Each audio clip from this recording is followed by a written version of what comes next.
It's the most magical time of the year, and I'm not talking about Christmas. I'm talking about the NFL season. So make sure you're ready with NFL Sunday Ticket and YouTube TV.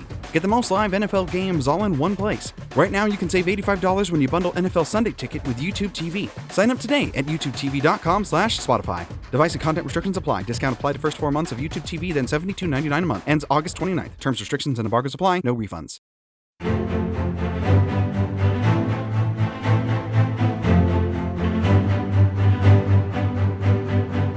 Hi, everyone, and welcome on in to episode number 5 of Eagles Memories, the podcast that is taking a look back at the 2004 Eagles season 20 years later. I'm John Stolnis, and I write for BleedingGreenNation.com, and it has been a lot of fun through the first 4 episodes, going back and taking a look back at this 2004 Eagles season, a season that saw Andy Reid, Donovan McNabb, Terrell Owens, Brian Dawkins advance all the way to the Super Bowl, overcoming NFC Championship game demons of the past. And we talked to Joe Banner a couple of weeks ago about his memories of the 2004 Eagles season, and you can go back and you can listen to all of these podcasts because they're pretty evergreen, especially here during the summer months when there's not a whole lot of fresh Eagles news to talk about. Now's a great chance to hop into the Wayback Machine 20 years later and take a look back at the 2004 Philadelphia Eagles. And today we're going to focus mainly on one of the best games of the 2004 Eagles season, their Week 10 matchup against the Cowboys in Dallas. Now,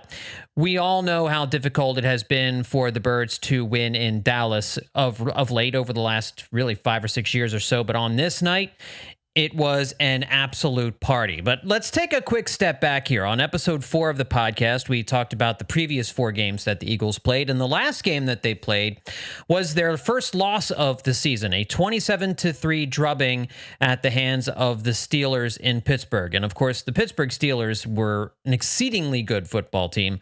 Ben Roethlisberger, Jerome Bettis, they were at the height of their powers. Hines Ward, Troy Polamalu. I mean, that was a great Steelers team. The Eagles were coming off a game against the Ravens in which they were battered and bruised, although they did win that game. The Eagles clearly did not have their A game in that one. They were bullied all over the field that day. The Steelers continued to compound a growing problem that had been building all season for the 2004 Eagles. The 2004 Eagles, that roster was really a complete roster, maybe one of the most complete rosters that the franchise has ever had. But they did have one glaring weakness, and that was stopping the run. A number of teams, even in some of the victories the Eagles had, were able to run the ball effectively on Philadelphia. And that game against the Steelers dominated the ball, dominated on the ground as Jerome Bettis ran, I think, had over 34 carries in that game for 140 some odd yards, something like that. I mean, it was just, I don't have the numbers in front of me, but it was a wild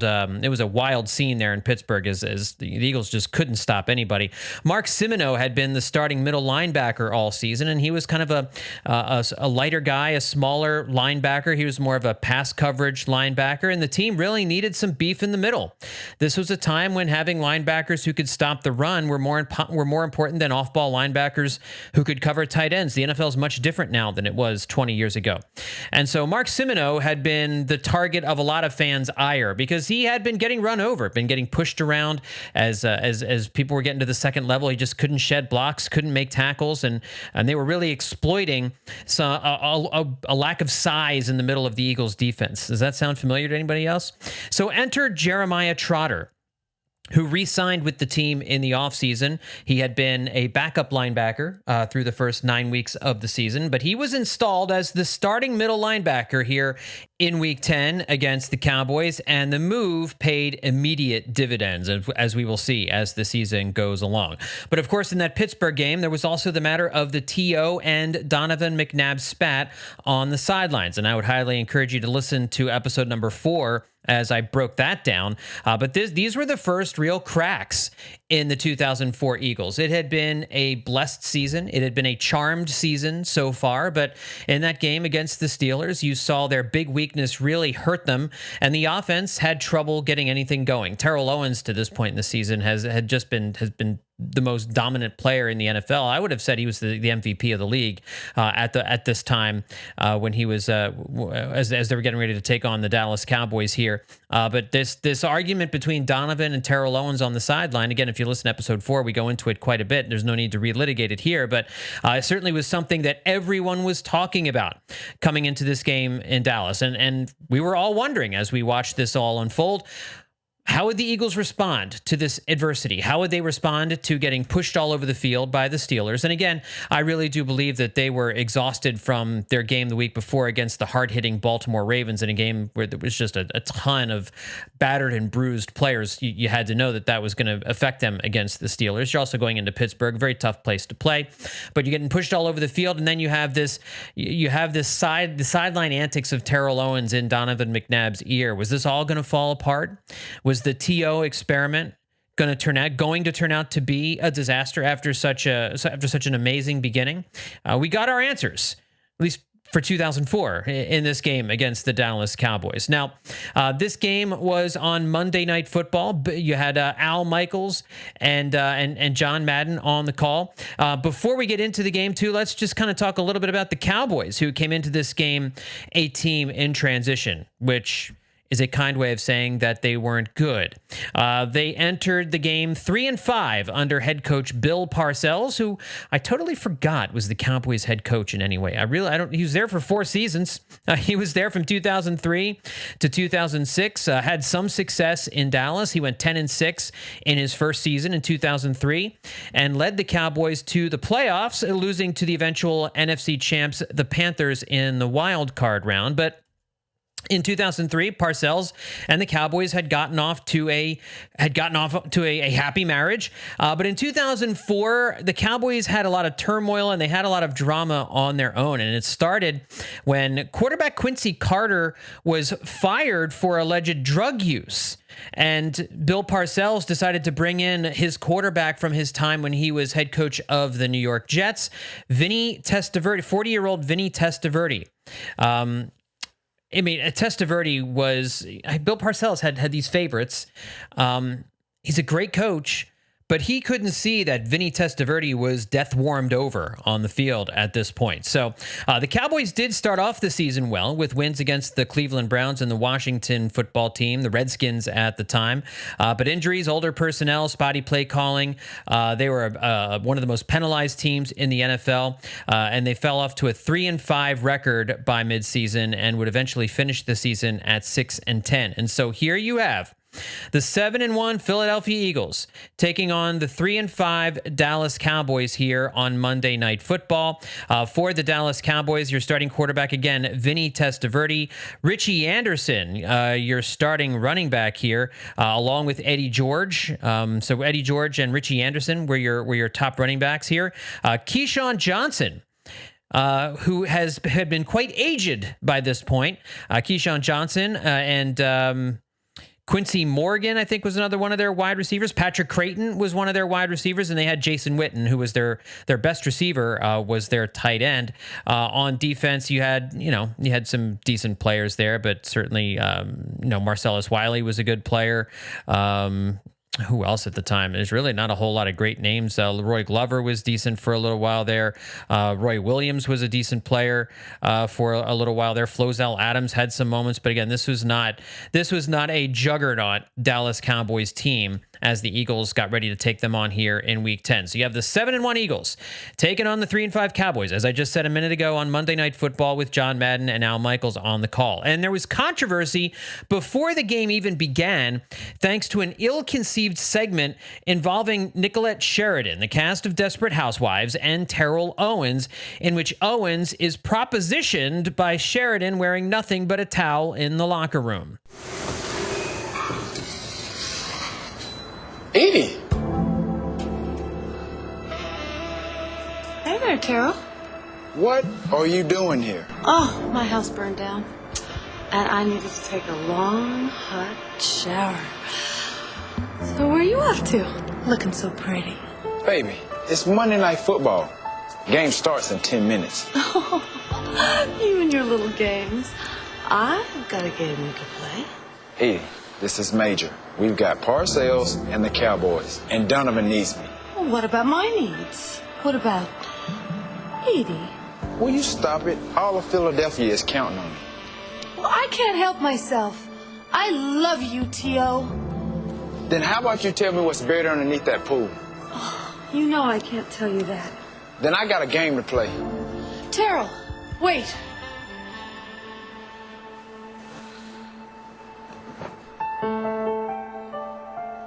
Oh, hell. Team's gonna have to win this one without me. Oh my God. Who watches this trash? Sex, lies, betrayal. And that woman is just so desperate. Ugh. I know what you should watch. Are you ready for some football?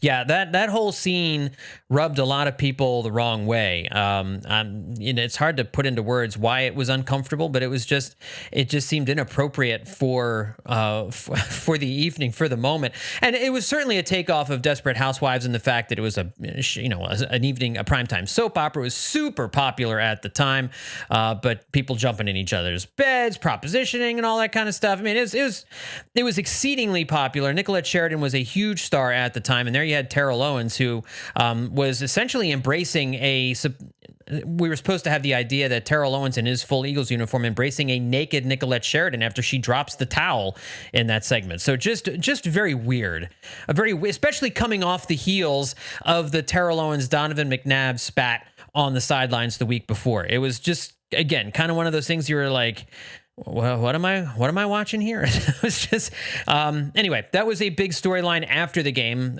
exactly what everyone was thinking with that ill-conceived segment. But as we get this game started, we've just got a ton of highlights for you from this game because the Eagles end up scoring a ton of points in this one and win this thing going away 49-21. And they get things started off in the first quarter with Terrell Owens on this 59-yard touchdown reception from Donovan McNabb. And that pass is caught by Owens. It was a low throw. He breaks away. He's inside the 10, and he will score. And that rating will go up a couple of notches. And a little skater's waltz here in the end zone, 59 yards. He lines up in the left side. He's coming in motion across the field. So the cover guy comes with him. Then they hit him on a slant. But right now, that's okay, but you have to tackle him. And that, of course, put the Eagles up 7-0 on Dallas's third possession of the game in the first quarter. They started to drive the ball a little bit, starting from the Philadelphia 49. Vinny Testaverde completes this pass to running back Eddie George, who meets up with the displaced Mark Simoneau, and Simoneau makes a big play on Eddie George to stop the Dallas Cowboy drive. Testaverde gets it off, and what a catch is made by a spinning Eddie George, and then he has it taken away by Mark Simoneau. So Simoneau gets beat on the pass and then turns it around and takes the ball out of Eddie George's hand. And Eddie George, who is known for almost never fumbling, has that one taken right out of his grasp, and Philadelphia gets it on the takeaway. We were just saying that Mark Simoneau is now the weak side linebacker, so when the running back splits out like Eddie George did, he has to go out and cover him like a corner. He didn't cover him very well, but at the end of the play, he stripped him very well. I mean, really an amazing play. Simoneau just rips the ball away from Eddie George, as you heard them say there on the broadcast. Eddie George never fumbled the ball, but he didn't really fumble there. He just had it ripped out of his arms by Mark Simoneau as George was running down the field. So with this 7-0 lead in hand, the Eagles take that fumble, and they start to move down the field on a nice long drive, getting all the way down to the Dallas 2-yard line, to the Dallas 4-yard line before backup running back Dorsey Levens pounds it in from just a couple yards out. He looked pretty cool, though, as he moved to the other side. As Dorsey Levens takes the handoff and goes into the end zone for the touchdown. And so the Dallas Cowboys pay the price after the Frazier muff, after he loses it, after they turn it over 2 times. And it's 13-0 going on 14. You know, Andy Reid said that he challenged his big guys. Watch his left guard here, Artis Hicks. He just gets a drive. You get on your guy, and if he wants to slant that way, just keep him going that way. And so now with the score 14-0, the Cowboys do manage to get on the scoreboard after that. Nice drive from Vinny Testaverde, complete pass to Jason Witten for 22 yards. And then this was the Jason Witten show here on the Eagles' 29-yard line at this point with 13:24 left to go in the second quarter. The Cowboys get on the board with another Testaverde to Witten combination. Pressure from the backside. Then he gets it away to Witten. And Witten tight ropes the sideline and gets in for a touchdown.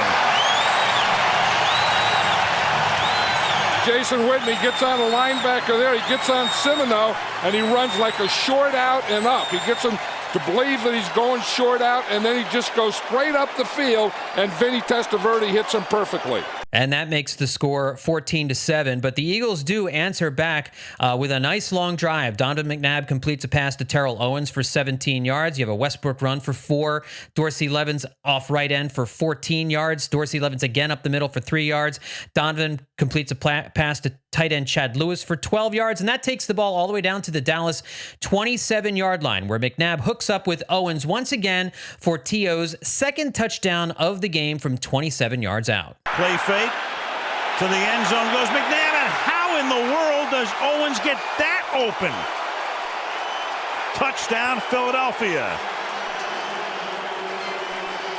I mean, if there's one guy in the world that should be magnetized for a secondary, it's 81. You have the double here and you have the double here, but they just dropped the coverage. You have to get on him. You have to hit him right there. And you see it's a double. The corner was playing him short. You slept through your alarm, missed the train, and your breakfast sandwich, cold. Sounds like you could use some luck. I'm Victoria Cash, and Lucky Land is where people go every day to get lucky. At Lucky Land, you can play over 100 casino-style games for free for your chance to redeem some serious prizes. Go to LuckyLandSlots.com and get lucky today. No purchase necessary. VGW Group. Void where prohibited by law. 18+. Terms and conditions apply. The score now 21-7 for Philadelphia, and the Eagles having absolutely no problems whatsoever moving through the Dallas defense. And now here, the Eagles start to really pile on. They force a punt on a 3-and-out from Dallas on their next possession, and the Eagles waste no time striking back. After a Brian Westbrook run up the middle here, to start off the drive from their own 32, Donovan McNabb looks deep for Mr. Skinny Man, Todd Pinkston, on a long, long touchdown bomb. Second down and 1. McNabb stepping away from the pressure, launching one deep downfield, one-on-one, and that one's taken by Todd Pinkston for the touchdown. He took it away from Jacques Reeves, and that's a 59-yard Philadelphia score. Yeah, Jacques Reeves just went in there for Lance Frazier, and they were going to work on him. They put Pinkston down here on the left side, and he just takes off. You see, Reeves was looking back. He starts on the outside, gets inside him, and then because McNabb can run and buy time, you can get this on the other end. Pinkston knew that McNabb was still alive, so he kept going. It really was a great play by Pinkston there because it was a contested ball. He had to go up for it and managed to pull it down. He was never a big guy. Todd Pinkston, I think, weighed like 170 pounds. I mean, so he was not a big guy out there on the field, but he used his speed well to get down the field and then adjusted himself and went up and got the ball and took it in to finish off the touchdown, 59 yards. And the Eagles are running away with this thing early. They're still 8-13. This is with 8:13 left to go in the second quarter. The Eagles have jumped out to a 28-7 lead over the Cowboys. Essentially, the game was over. The Cowboys would try to, they weren't done. They weren't dead. The Cowboys come back and they answer with a touchdown drive of their own, a long drive that started off on their own 29. Jason Witten in this game was a real pain in the butt. Thankfully, the Dallas defense couldn't do anything to stop the Eagles because the Eagles couldn't do anything to stop Jason Witten, and Vinny Testaverde from the Eagles 24 finds his best friend Jason Witten again, and again that makes the score 28-14. But it's on this next drive, the Eagles' final drive before halftime, where you knew that this was going to be their night. I mean, you have a 28-14 lead. You have a pretty good feeling that the team had bounced back properly from their game against the Steelers. But there is, of course, one play in this game that we all remember. One game in this play that continues to live in Eagles lore. It is one of the great plays in NFL history.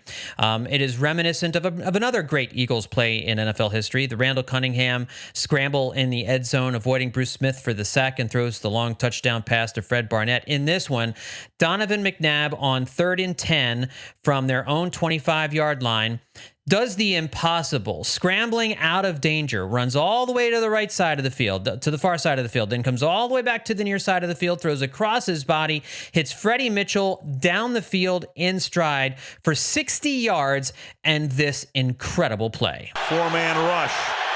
And then coming through at the last moment, but escaping, McNabb rolling to the outside, coming back this way, has a lot of room, is going to launch one. He was behind the line of scrimmage, and that is Freddie Mitchell making the catch. That is amazing. That is Donovan McNabb. And again, everyone who watched that play in real time knew that they had just seen something special, something that they will never probably see again. We've seen Jalen Hurts make some great plays. We've seen Michael Vick make great plays. We've seen lots of Eagles quarterbacks make great plays. That is certainly one that will never be forgotten. And then from that point, the ball's at the Dallas 15-yard line. A Dorsey Levens run up the middle for 7. Greg Lewis around right end for 2. Gets the Eagles to a 3rd and 1 at the Dallas 6. Dorsey Levens takes it up the middle for 5. And then Brian Westbrook finishes things off from a yard out. They can milk the clock as well here at the end of the first half. Up by 14. And the handoff for the touchdown. Brian Westbrook taking it in for the score to make it a 3-touchdown advantage again. And the Eagles have scored on their last 4 drives. You see Hank Fraley, the old center in there? He wasn't going to pick him up until they signaled touchdown. You left him on the ground, and then when they signaled touchdown, he said, okay, I'll pick him up. And so the Eagles go into the locker room with a commanding 35-14 lead. They have answered the questions of whether or not they would be able to bounce back from their loss the week before against the Pittsburgh Steelers, and they are humiliating the Cowboys in their home stadium on Monday Night Football. It was a beautiful thing to see. Now, the Cowboys do get the ball first after halftime, and they do go and score a touchdown. Eddie George scores a touchdown off left tackle for 15 yards to draw the Cowboys to within 2 scores. So I know I said the game was essentially over, but it was 35-21. So I guess conceivably you still do have to put your pedal to the metal, and the Eagles do just that, answering that touchdown drive with a long, methodical touchdown drive of their own.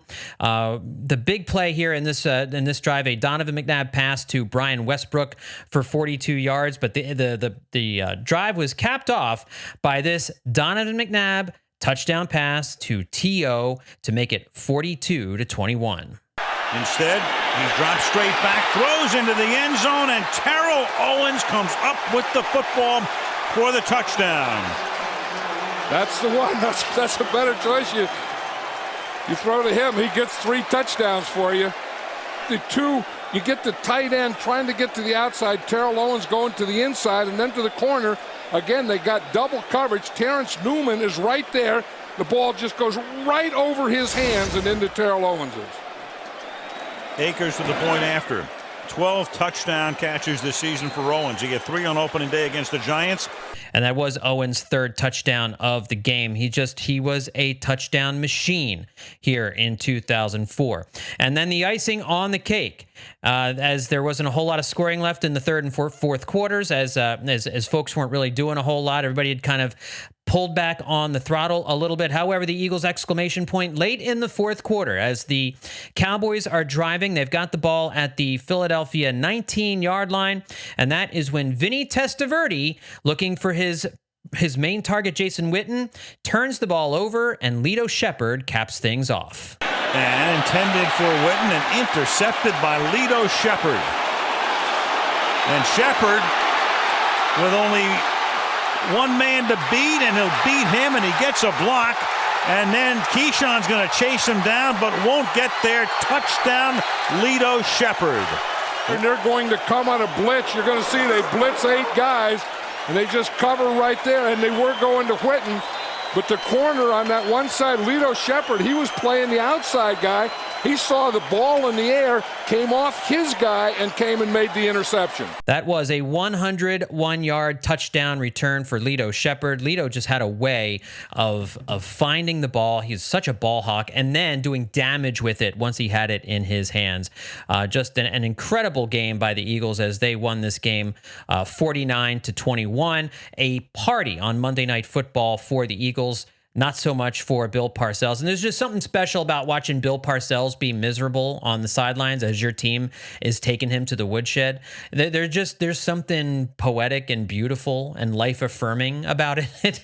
It was always such a wonderful thing to see whenever the Eagles managed to whoop up on a Bill Parcells team. And they did that a bunch in the Buddy Ryan days when he was with the Giants and a couple other times as well. But here at the Dallas Cowboys, they absolutely had his number here in 2004. In this game, the Eagles outgained the Cowboys 485-317. The Cowboys committed 3 turnovers. The Eagles committed none. Eagles went 6 for 12 on third down conversions. The Cowboys just 3 of 12 on third down conversions. And the Eagles ran for 149 yards on the ground, limited Dallas to just 71 yards on the ground in this one. Donovan McNabb, the completion percentage wasn't great, 15 of 27, but he threw for 345 yards. He had those 4 touchdowns, was sacked only 1 time. That's a quarterback rating of 140.2. Dorsey Levens was actually the top rusher in the game for the Eagles, 12 carries for 73 yards. Brian Westbrook, 15 carries for 56 yards, but both gentlemen scored a touchdown in this game. Receiving-wise, T.O. was the man once again. 6 catches, 134 yards, and 3 touchdowns. Brian Westbrook added 4 receptions for 62 yards through the air, in addition to his 56 yards rushing, so over 100 yards combined on the day for Brian Westbrook. Of course, Freddie Mitchell had that long catch from Donovan McNabb that went for 60 yards. Todd Pinkston had the long touchdown catch for 59 yards, and Chad Lewis added a catch for 12 yards. Josh Parry even getting into the mix with a catch for 5 yards in this game. Vinny Testaverde, a better completion percentage than McNabb. He went 21 of 30, but only threw for 254 yards, had the 2 touchdowns, the 1 interception, but that was still good for a 104 rating, but didn't get much help from the rest of his teammates. Eddie George, 11 carries for 39 yards. Richie Anderson, 6 for 28. And then receiving, Jason Witten, again, dominated the Eagles, targeted 11 times. He caught 9 balls for 133 yards and 2 touchdowns. But the Dallas defense just could not stop the Eagles offense in this one. So at the end of the day, it really felt like a lot of garbage time yardage and production from Jason Witten in this one. I mentioned Lito Shepherd had an interception for the Eagles.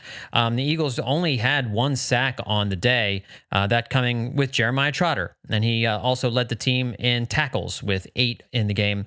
So again, not a lot of. There was a fumble recovery. Roderick Hood recovered a fumble, as did Mark Simoneau when he stripped the ball from Eddie George in this game. So those are the stats from this one, and again, just a dominant performance by the Eagles here as they won 49-21. So the Eagles answered the critics, and they moved to 8-1 on the season. And that sets us up for 2 more games against divisional opponents here. The Washington, at the time, they were called the Washington Redskins. The Eagles in Philadelphia, at home, taking care of business against Washington.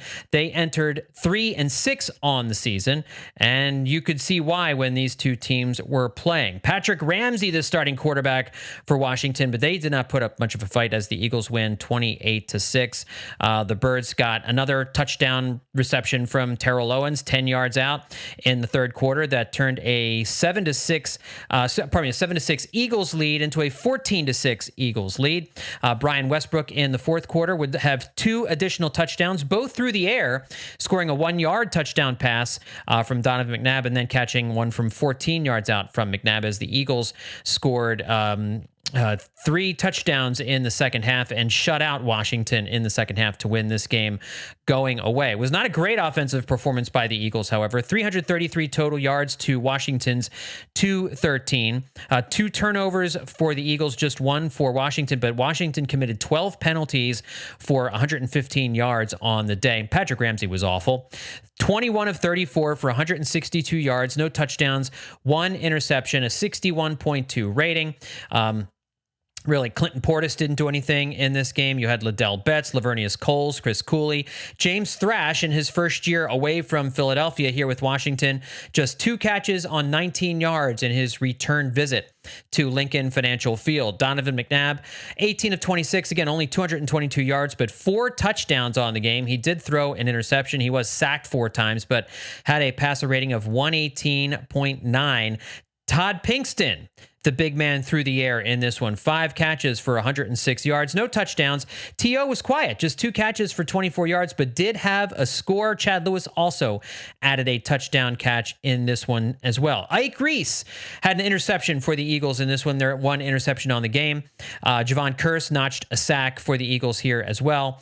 But again, a day that was a little bit light on the defensive numbers, just 1 sack and just 1 interception for the Eagles defense here, but they did a good job holding Washington down, did not let them. Again, the big problem with this Eagles defense was the running game, and the Eagles in these 2 games against the Cowboys and against Washington did a good job allowing just 51 yards on the ground on 23 attempts for Washington ball carriers. And Clinton Portis could run the ball a little bit. So a good day by the Eagles defense there, stopping the run, and the offense really started to catch fire in the second half. And the Eagles run their record to 9-1 on the season, while Washington falls to 3-7. And that's going to bring us to the last game we're going to talk about here on this episode of the podcast. The Eagles go into New York, the Meadowlands, to take on the 5-5 Giants. And this one was no contest either. The Eagles win this one 27-6. Again, they shut out an opponent in the second half. They prevent the Giants from getting into the end zone. A great performance by the defense. Donovan McNabb got the scoring, got the Eagles on the board with a 4-yard rushing touchdown in the second quarter. As the Giants jumped out to a 3-0 lead, it was 7-6 going into halftime. So the offense was having some trouble getting going. But a couple of David Akers field goals early in the third quarter made it 13-6. And then you had a Brian Westbrook 1-yard touchdown run to make it 20-6. And Brian Westbrook caught a 34-yard touchdown pass from Donovan McNabb in the fourth quarter to ice the game 27-6. Again, in this game, the Eagles' rush defense was not quite so good. They gave up 161 yards on the ground. They had 152 yards on the ground and 390 total yards to the Giants' 272. So again, the Eagles did a pretty good job here in this one. Eli Manning got the start for the Giants here. Kurt Warner had been the starter, but injuries forced him out. And so the number 1 overall pick in the draft got the start, and he looked horrible. 6 for 21 for 148 yards and 2 interceptions. He was sacked 5 times on the day. Tiki Barber did run for 110 yards in this one, and Jamar Taylor had 102 receiving yards on just 2 catches for the Giants. Donovan McNabb, 18 of 27, 244 with 1 touchdown, a 107.6 passer rating. Again, Brian Westbrook never piled over 100 yards rushing usually, but continued to have over 100 yards in total offense. 18 carries for 74 yards, and then 5 catches for 53 yards, and he had 2 touchdowns, 1 rushing and 1 receiving. Todd Pinkston, 3 catches for 75 yards, T.O. 4 for 61, L.J. Smith 4 for 31. Again, the Eagles were kept out of the end zone through the air most of the day, but they did have the 2 rushing touchdowns, 1 by McNabb and 1 by Brian Westbrook. Brian Dawkins had an interception. Quentin Michael had an interception. Corey Simon had 2 sacks on the day. Mark Simoneau got a sack. Darwin Walker and Javon Curse each shared a sack in this game as they got to Eli Manning 5 times in this game. And really made life miserable for him. So good job by the Philadelphia Eagles defense in this game as they run their record to, 10-1 after this game against the New York Giants. And that is where we are going to leave things here on this episode of the podcast, because on the next episode, the Green Bay Packers come to Philadelphia. That's going to be a fun one to talk about. The Eagles go into Washington and barely survive that one. And then they get the Cowboys at home. And that is where we have our first moment of real existential dread here in the 2004 season. As a season that had just been going along so merrily, so crisply, all of a sudden looks like it's going to collapse in front of our very eyes, thanks to what looked like it was going to be a crushing and crippling injury. But we'll get to all that stuff next week here on the podcast. Just want to remind you guys, we got a lot of good podcasts over here at the Eagles Pin Pull Network. Want to make sure you check out all of the different shows that we got by subscribing, and tell your friends who are Eagles fans here during the summertime that, you know, there's a fun Eagles podcast where we're looking back at the 2004 season. Tell them that we're here, and we'd love to have them join the show and leave a rating and a review at Apple Podcasts. Let me know what you think of Eagles Memories. If there's another team another season you'd like me to go back and take a look at, would love to do that at some point down the road as well. All right, everybody, thanks for tuning in. We'll talk to you next time right here on Eagles Memories.